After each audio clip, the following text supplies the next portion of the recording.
பலியாகும் மாடாக வந்தீரையா.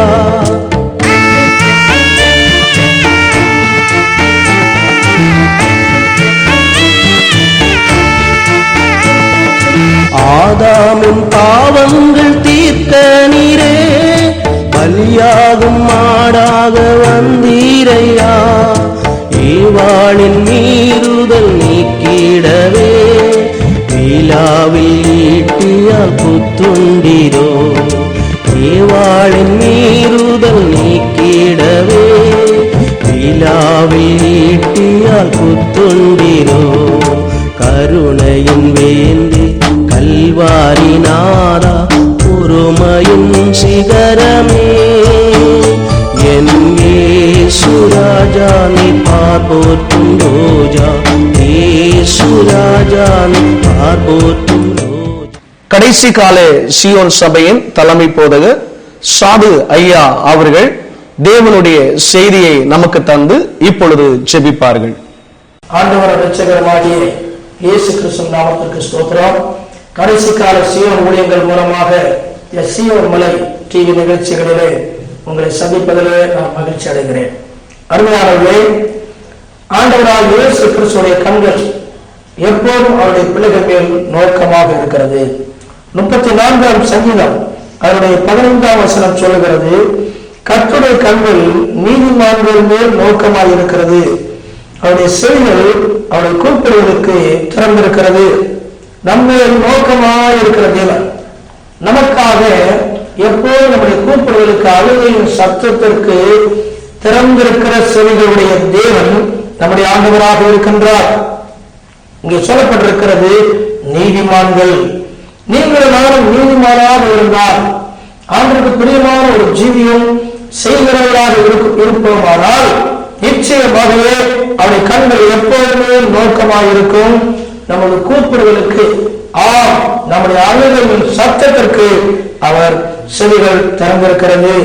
யோபு புத்தகத்திலே அதனுடைய 36ஆம் அதிகாரத்தினுடைய 7ஆம் வசனத்தை நாம் வாசிக்கின்ற வேளையிலே ஆண்டவர் தம்முடைய கண்களை நீதிமானை விட்டு விலக்காமல் அவர்களை ராஜாக்களோடு கூட சிங்காசனத்தில் ஏறவும் உயர்ந்த ஸ்தலத்தில் எந்தெந்தைக்கும் உட்கார்ந்திருக்கவும் செய்கிறாரா.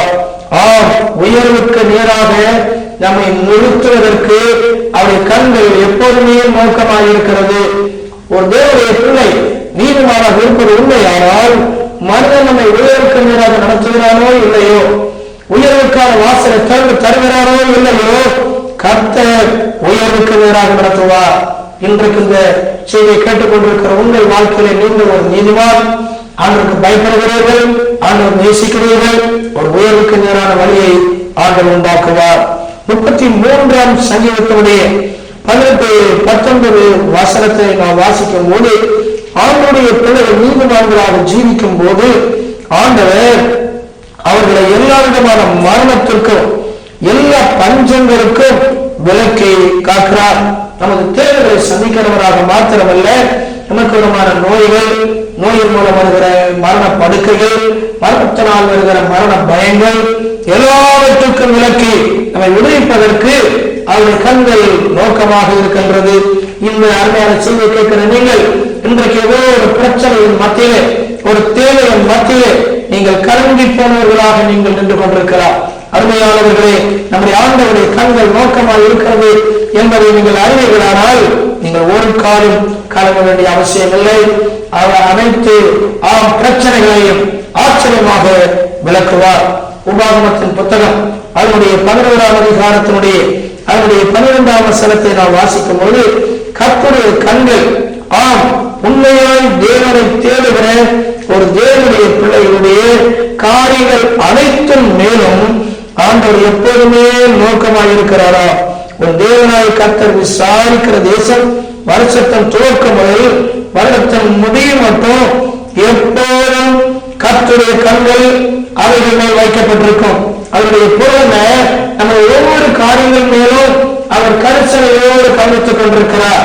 எப்படி இவர்களை நிறைவேற்ற வேண்டும், எப்படி இவர்களை செய்ய வேண்டும், எப்படி என்ன நன்மை வர வேண்டும், எப்படி மழை பொழிய வேண்டும், எப்படி ஆசீர்வாதம் தர வேண்டும், எப்படி உயர்வை உண்டாக்க வேண்டும் என்று வருடத்தின் துவக்கம் முதல் முடிவு மட்டும் ஆண்டவர் அவர்களை கவனித்துக் கொண்டே இருப்பார்.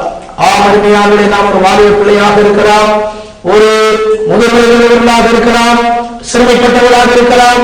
கர்த்தர் உண்மையாகவே அவருடைய கண்களை நம்ம நோக்கமாக வைப்பது உண்மையானால் 32ஆம் சங்கீதத்தினுடைய 8ஆம் வசனத்திலே வாசிக்கிறோம், நான் உனக்கு போதித்து நீ நடக்க வேண்டிய வழியை உனக்கு காட்டுவேன், உண்மையிலும் கண்ணு வைத்து உனக்கு ஆலோசனை சொல்லுவேன். ஆண்டவர் ஆச்சரியமாக நடத்துவார். ஆண்டுடைய கிருபைகள் ஆச்சரியமாக பொழிந்து கொண்டே இருக்கும்.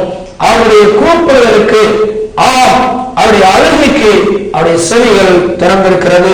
1 ராஜாக்கள் 19ஆம் அதிகாரம் 4ஆம் வசனத்தில் எலியா ஒரு நாள் அழுதார், போதுமானவரே போதுமானவரே என் ஜீவனை எடுத்துக்கொள்ளுங்கள் என்று சொல்லி அவர் ஆண்டவர் சொன்ன காரியம் என்ன? 7ஆம் வசனத்திலே வாசிக்கிறோம், நீ பண்ண வேண்டிய பிரயாண விடுகிறார். 1 ராஜாக்கள் 19:7 நீ பண்ண வேண்டிய பிரயாண விடுகிறோம் என்று சொன்னார். நீங்கள் ஒருவரை இன்றைக்கு போதும் என்று சொல்லலாம். ஆண்டு சொல்லுகிறார், இல்லை மகளே, நீ பண்ண வேண்டிய ஒரு நீண்ட பிரயாணம் உண்டு, ஒரு விசுவாச ஊழியம் உண்டு, நீ ஜெயிக்க வேண்டிய காரியம் உண்டு, நான் உன்னோடு கூட இருப்பேன் என்றார் ஆண்டவர் இன்றைக்கு சொல்லுகிறார். 2 ராஜாக்கள் 20ஆம் அதிகாரம் 5ஆம் வசனத்தை வாசிக்கும் போது சோர்புறமாக தன் முகத்தை திருப்பிக் கொண்டு அழுகதான எசேக்கியா மன்னனை குறித்து வாசிக்கிறோம். இயேசுவை சொன்ன செய்தியை கேட்டவுடனே அங்கே அழுகிறார்.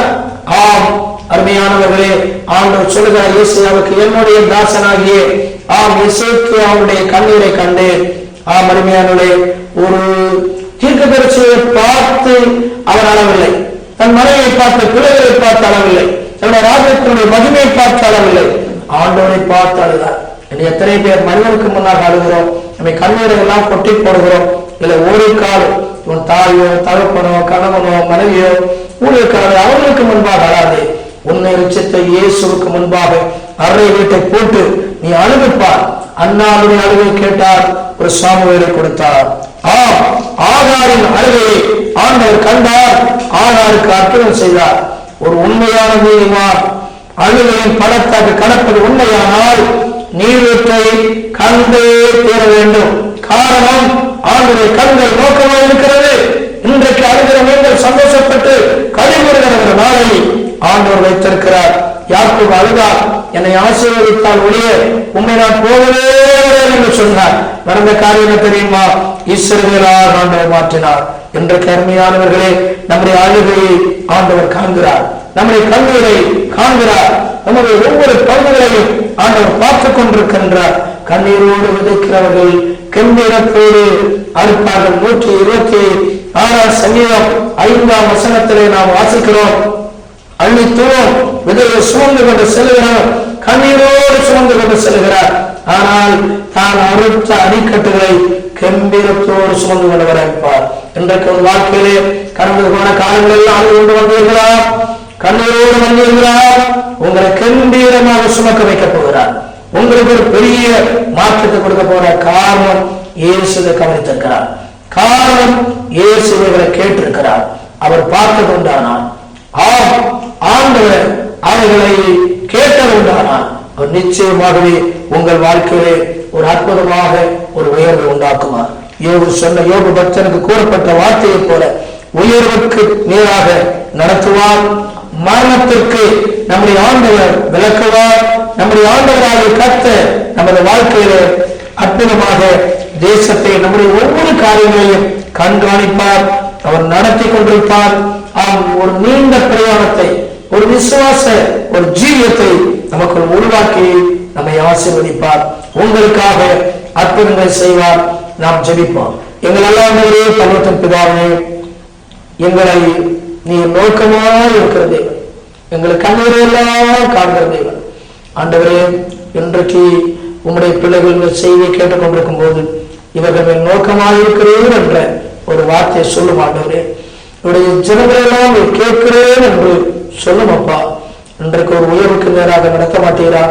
உங்களுடைய பிள்ளைகளை வழிநடத்த மாட்டீரா?